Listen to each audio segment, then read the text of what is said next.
The Israeli authorities decide if you can enter Israel. Some visitors may face longer searches and questioning, including those who are considered to have publicly criticised the State of Israel. There are many on your benches, and I can see one of them now, who have been on such delegations.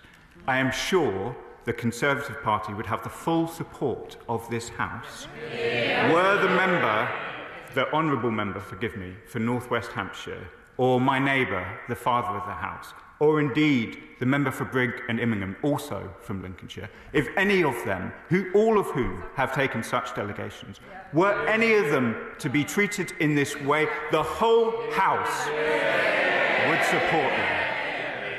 These are not difficult questions, Madam Deputy Speaker.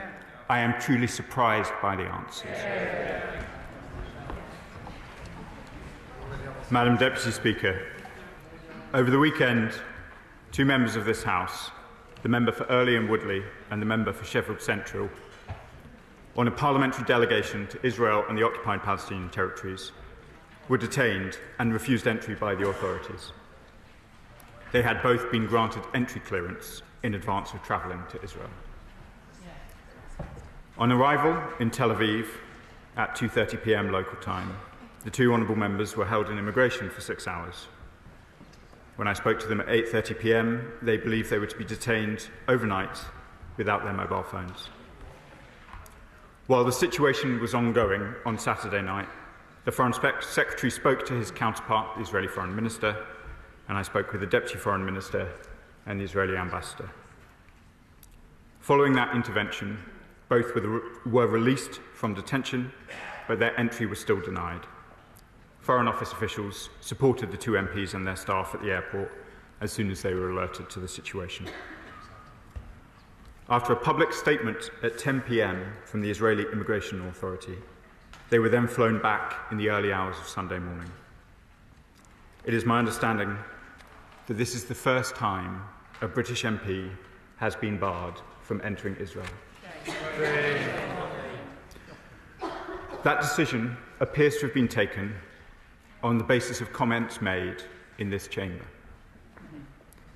As the Foreign Secretary has made clear, and as I am sure almost every member of this House will agree, their treatment is unacceptable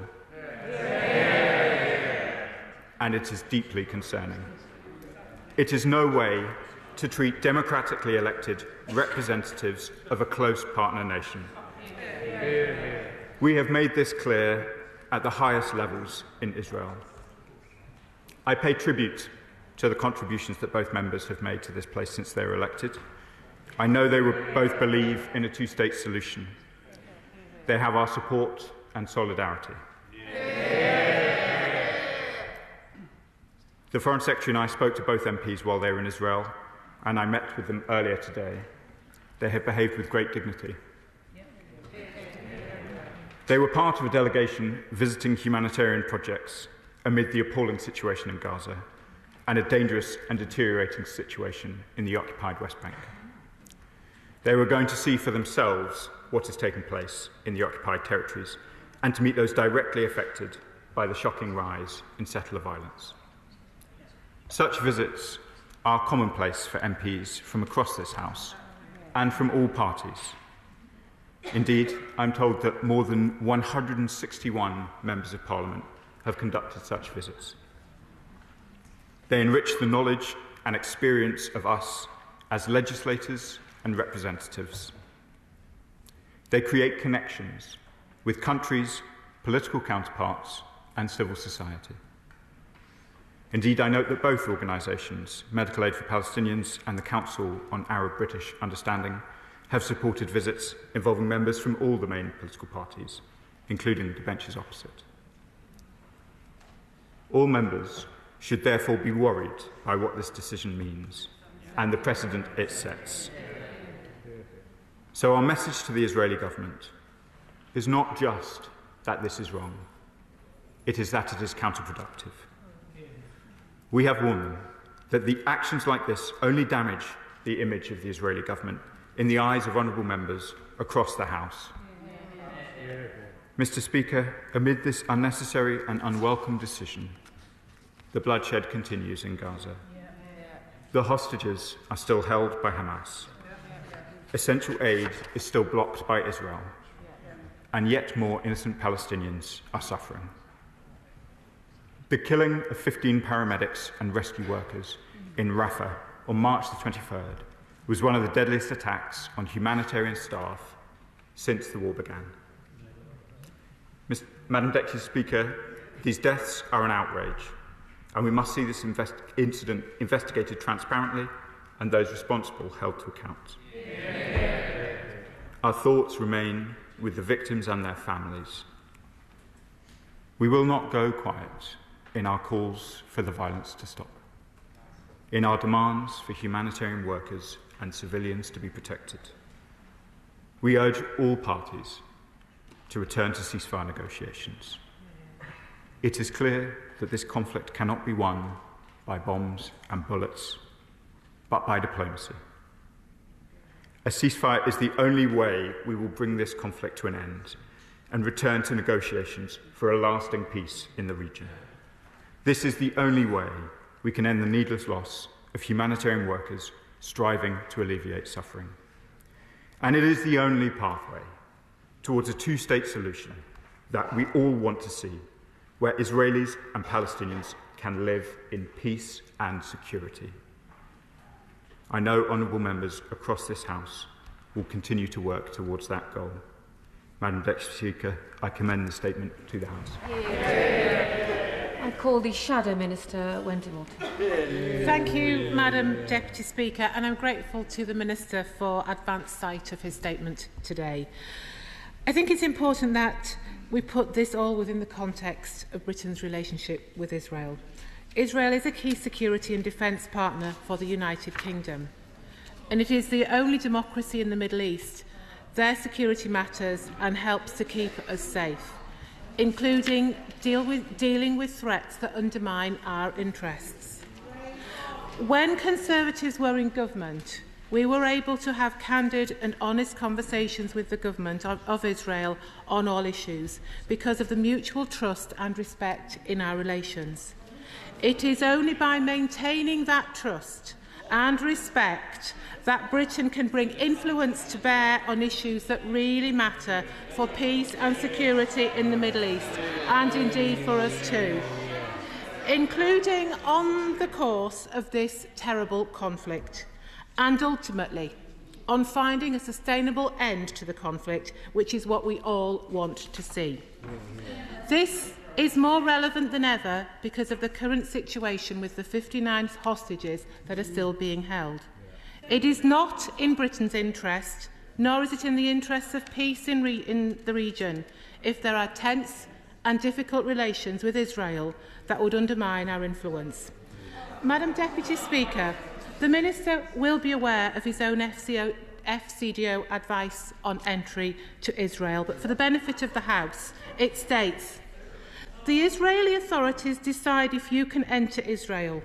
Some visitors may face longer searches and questioning, including those who are considered to have publicly criticised the State of Israel."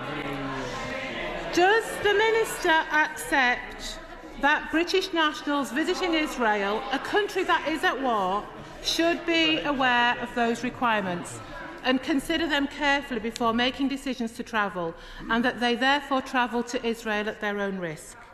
I think it would be always so helpful today, Madam Deputy Speaker, to understand what the Minister considers as counting as an official trip, and whether the FCDO was aware in advance of this trip. As MPs, as Members of Parliament, we do not have diplomatic immunity. So, what would the FCDO do? And this is really important, Madam Deputy Speaker. What would the FCDO do if MPs are allowed entry and then arrested? Moreover, who were the aides that accompanied the delegation and who also returned to the UK? Order. We have to be able to hear the Shadow Minister. We have to ensure that I understand emotions are high. We have to make sure that we temper the debate. So, Shadow Minister.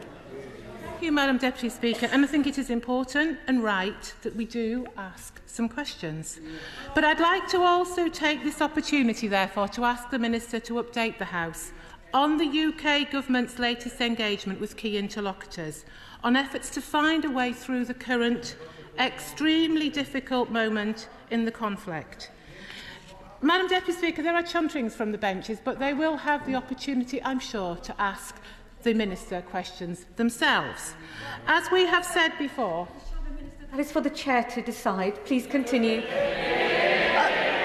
I've said before, Britain needs to be a proactive player and help drive things to a better destination with practical solutions. So, is any progress being made, including on the central issue of the hostages, who have been held in such cruel captivity by Iranian-backed Hamas terrorists since the atrocities of October the 7th? The return of the hostages to their loved ones by Hamas remains the key to a sustainable end to this awful conflict. And we have in our thoughts today and every day the brave families of the hostages, for whom this is an unimaginably painful time. Madam Deputy Speaker, on the deaths of the 15 emergency workers last month, has the Minister or the Foreign Secretary had official discussions with Israeli counterparts in recent days on their investigations? And what does he make of Israel's latest assessment? Clearly, it is important in all conflicts that there is the most effective deconfliction possible. And again, as I say, we want to see a sustainable end to this conflict. On aid to Gaza, has he sought to address Israeli concerns about diversion which may help to unblock the current situation on access? And finally, Madam Deputy Speaker, we are yet to have a clear answer from the Government, despite repeated questioning, about how they envisage what remains of Hamas can be removed from power in Gaza and what the UK's diplomatic contribution will be to bringing this about. Thank you.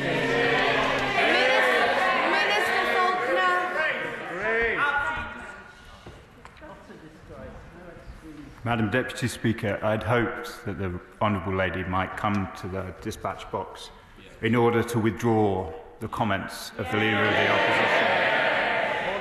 Comments that the Shadow Chief Secretary to the Treasury was not prepared to support. I remain none the wiser from her comments what the position of the Conservative Party is about the detention of British MPs overnight, despite having clearance to enter and their return. There are many on your benches, and I can see one of them now, who have been on such delegations. I am sure the Conservative Party would have the full support of this House were the honourable member, forgive me, for North West Hampshire, or my neighbour, the father of the House, or indeed the member for Brigg and Immingham, also from Lincolnshire, if any of them, all of whom have taken such delegations, were any of them to be treated in this way, the whole House would support them. These are not difficult questions, Madam Deputy Speaker. I am truly surprised by the answers. She asked me further questions. The Leader of the Opposition did not take the opportunity to ask questions before her Sunday round, not of the two MPs concerned, not of the Foreign Office. She characterised their comments in this House as being Hamas propaganda. She can make what political characterisation of backbench MPs that she likes, but she seemed to allude that the reason for their removal was that they were not going to comply with Israeli laws. Let me be clear, Madam Deputy Speaker. It is clearly... Would you like me to read her comments? Yes. Minister, the term "you" isn't appropriate, please. Forgive me, Madam Deputy Speaker. Read it. Read it. The Leader of the Opposition said on Sunday, if you look at the reasons why the Israeli government has given for why they're not letting them in, they don't believe that they're going to comply with their laws. The reason for the denial given in writing by the Israeli government to the two MPs were for the prevention of illegal immigration considerations. The leader of the opposition should apologise. Yeah.